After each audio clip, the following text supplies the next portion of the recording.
When we think of circulation in our bodies, we commonly think of our blood. We think of the veins and arteries that transport it, and the heart that beats to move it through our bodies. There is, however, another circulatory system that exists in our bodies that is often overlooked. It is called the lymphatic system. It has its own pumping system, its own fluid called lymph fluid, and its own vessels called lymphatic vessels. While the blood delivers oxygen and nutrients to the cells, the lymph is responsible for removing waste products from the cells, as well as dealing with infections. If your body were a small city, then the lymphatic system would include the garbage men, the sewer system, and the police force all rolled into one. When the lymphatic system is functioning properly, wastes are removed from the cells and infections are dealt with quickly and efficiently, often without your ever knowing that you are even exposed to toxins or an infection. But when the lymphatic system isn't working well, wastes accumulate and infections become chronic, resulting in fatigue, depression, and poor health. Let's look first at how the lymphatic system removes wastes. Lymph fluid bathes all the cells of the body.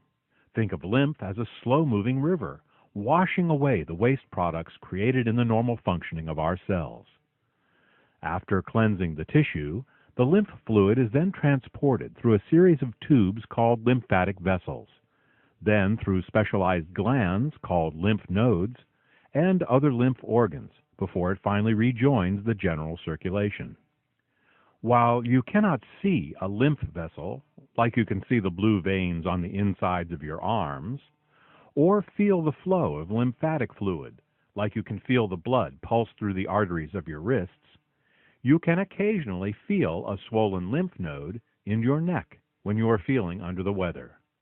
While you may only feel a few swollen lymph nodes in your whole life, you have an estimated 100,000 of them throughout your body.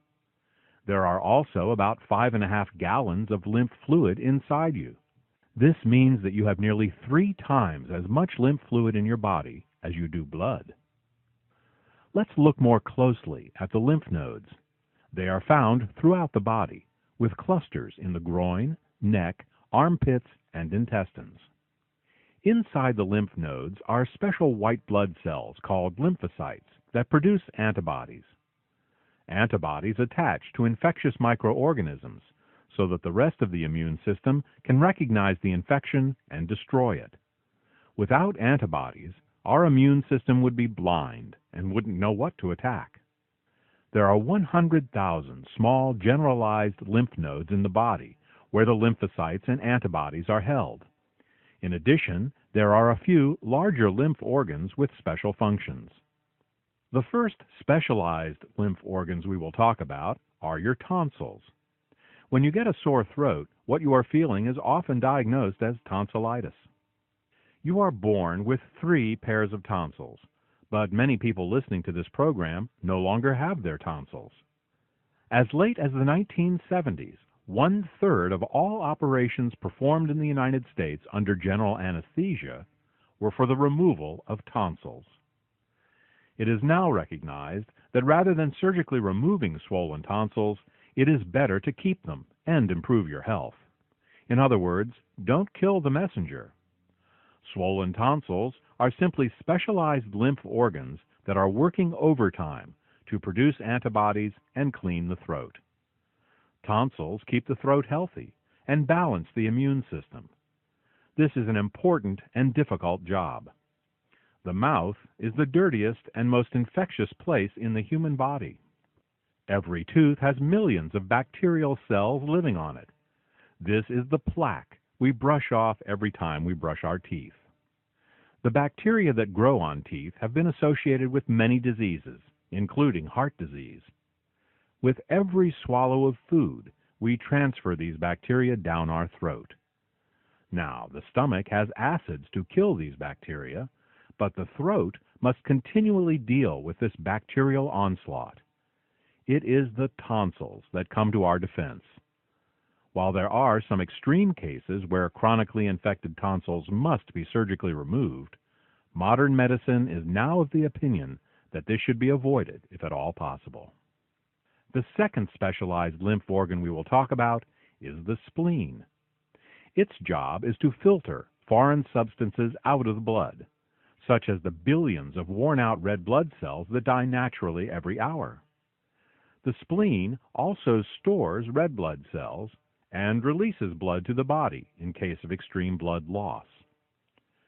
Many people believe that it is the liver that filters the blood. Well, rather than filter the blood, what the liver does is to create substances that combine with toxins so that they become less toxic and more easily removed from the body. The word filter is really more appropriate for the spleen than the liver. The thymus gland is another organ of the lymph system. It is located behind your breastbone, in the center of your chest. The thymus is where T cells mature, and as such it plays an important role in your immune system. Unfortunately, by the time most of us reach adulthood, our thymus gland shrinks and shrivels to a fraction of its original size. There are many different kinds of T cells, and all of them are vitally important to your immune system.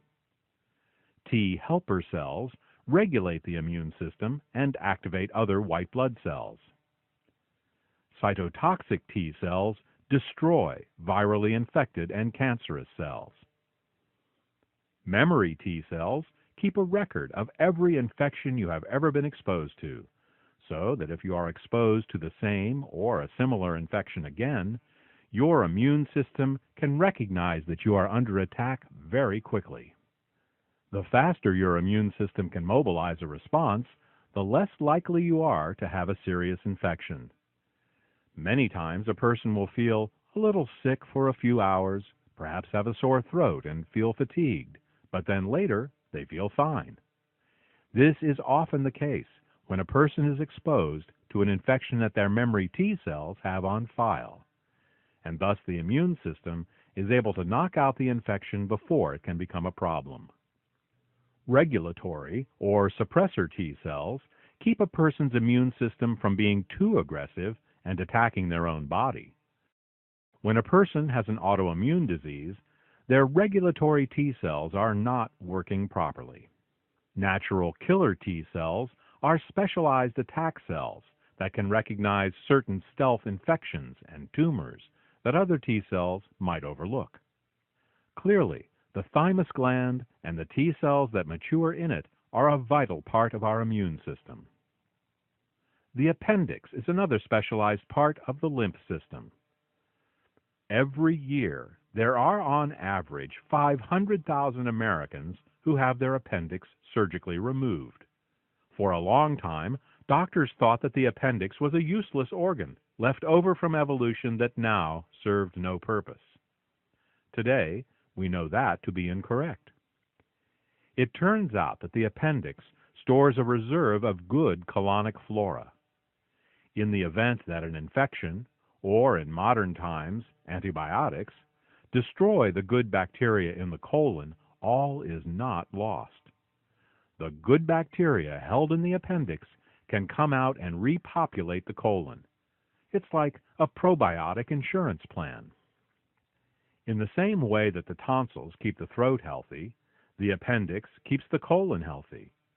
Unlike the tonsils, however, when the appendix needs to be removed, it is a life-threatening event and surgery must be quickly performed. What can we do to keep the appendix healthy so that it won't require removal in the first place? Now that we know what the lymph system does, the next question is, how does the lymph fluid move through the body? The circulatory system has the heart, which pumps the blood along. The lymphatic system, however, relies almost entirely on the movement of our muscles to push it around our body. The lymph does get a little boost from the back pressure of blood being pumped and from the movement of the diaphragm as we breathe. But without exercise and physical activity, lymphatic flow decreases by 94%. For thousands of years, humans were forced to exercise. Before cars, we had to walk. Before gas stoves, we had to chop wood. Before plumbing, we had to carry water. Before grocery stores, we had to grow crops. Even if you weren't in a physically demanding job like being a farmer or a mason or a carpenter, just day-to-day living made you move about. Nowadays, many people spend more than half their lives without getting any exercise at all. We already spend 8 hours a day sleeping in a bed. If you work from a desk, add another 8 hours of relative inactivity. Add to that the amount of time that we spend on the sofa watching TV or sitting in a vehicle during our daily commute. It is apparent that the average American now spends the vast majority of his or her time in a state of physical inactivity. While being relieved of the back-breaking manual labor that made up much of pre-industrial existence has certainly been a blessing in many ways, it has also had a negative effect on our bodies. We are meant to move, and without movement, the fluids of our bodies become stagnant, specifically our lymph fluids. This is one of the many reasons that exercise is important for our health. When you see little kids rocking their legs in a chair, this is because they instinctively want to move their lymph. Unfortunately, this behavior is not encouraged in most schools. If you have a sedentary desk job, get up every few minutes and move about. It's good for you. Try to include at least 5 minutes of movement in every hour of your waking day. There is another way in which we can support our lymphatic system, and that is with bitter foods. If you taste nearly any medicinal herb, you'll notice that it is bitter. Bitter flavors stimulate the immune system in the same way sweet flavors suppress it. Fruits and vegetables 5,000 years ago were much more bitter and much less sweet than they are today. An example of this is a crabapple.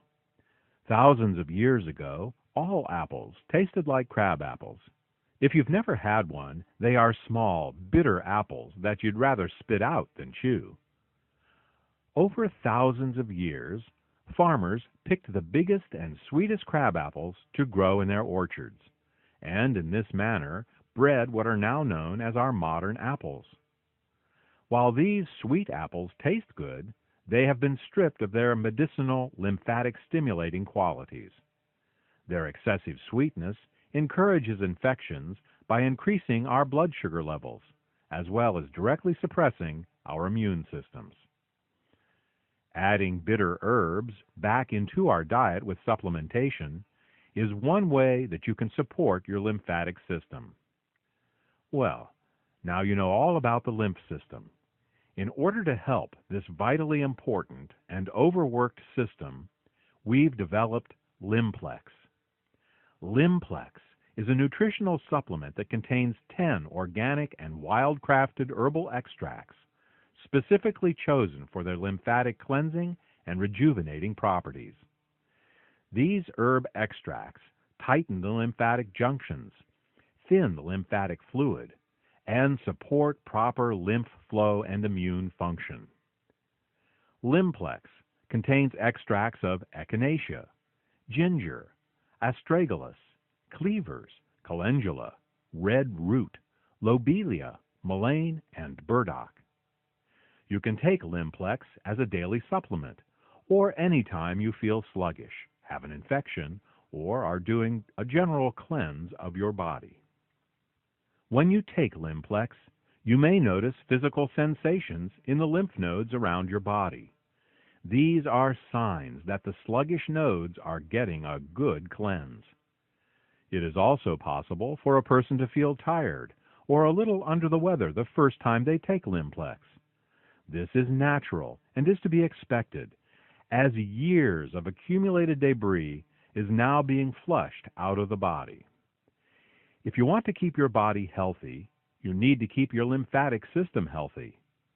If you want to keep your lymphatic system healthy, get some exercise, and consider making Lymplex part of your health program. For more information about Lymplex, contact the healthcare professional who told you about this report.